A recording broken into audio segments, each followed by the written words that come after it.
master and armorer Dutch Merrick. Dutch and Dina, thank you both for being with us. Dina, let's start with you.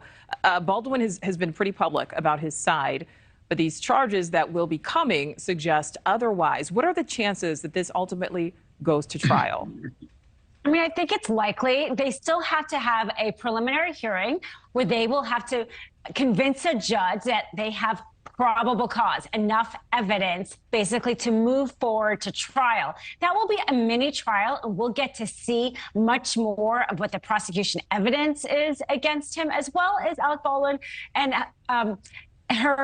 both of their defenses. So if for some reason they can't get the probable cause, then they won't move to trial. Or if either of them take a plea deal, which both of them through their lawyers make it sound like they're going to be fighting this. So Dina, is there a world in which Baldwin could ultimately end up potentially behind bars in prison? Yes, absolutely. I mean, there are two involuntary charges that he is facing. One of them, they've actually added a firearm enhancement, which would carry a mandatory sentence of 5 years in prison. An involuntary manslaughter charge alone is 18 months. So this firearm enhancement makes it actually quite an aggressive charge by the prosecution. All right, Dutch, let's kick it over to you. You know, Baldwin has insisted publicly that he never actually pulled the trigger. But as an armorer, does that make sense in this scenario? Because either he did or did not pull it, or is there another possible scenario? Well, the FBI report showed that the firearm was functioning as designed. So I think that's established. The thing was designed so that if you did pull the hammer almost all the way back, as he claims, but not completely into full cock position, and you let it go, it would stop at the half cock point. So there's three different marks. There's a quarter, half, and a full cock where it will stop.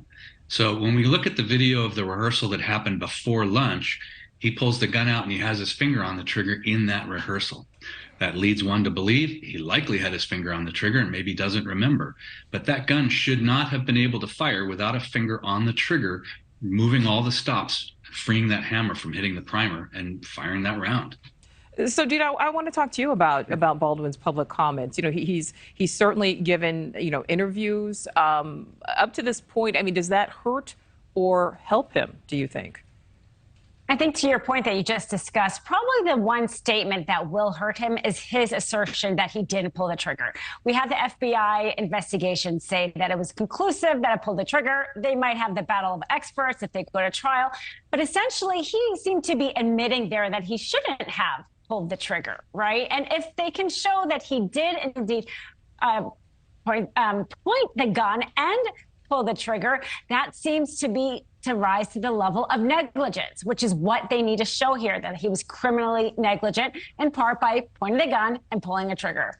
All right, so Dutch, I go back to you. I mean, you are an armorer, you are a prop master. A lot of this, is really about blame. At the end of the day, in this type of setting, on a movie set, who holds the responsibility?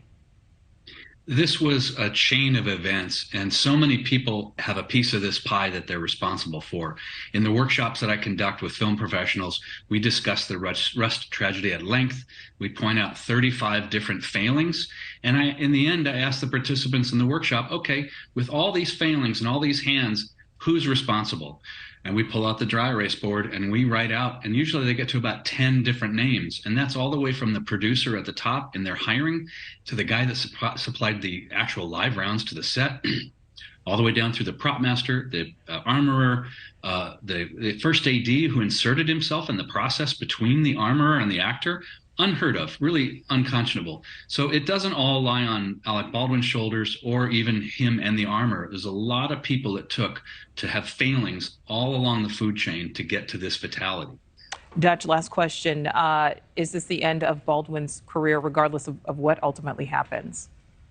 No, I really don't think so. I think he's well established as an actor and really well liked. And as bad as this was to his reputation, I think in the long run, he'll still be popular with a lot of people. All right, we will certainly see. All right, Dutch and Dina, we thank you both. Thank you. Well, the Supreme Court has still not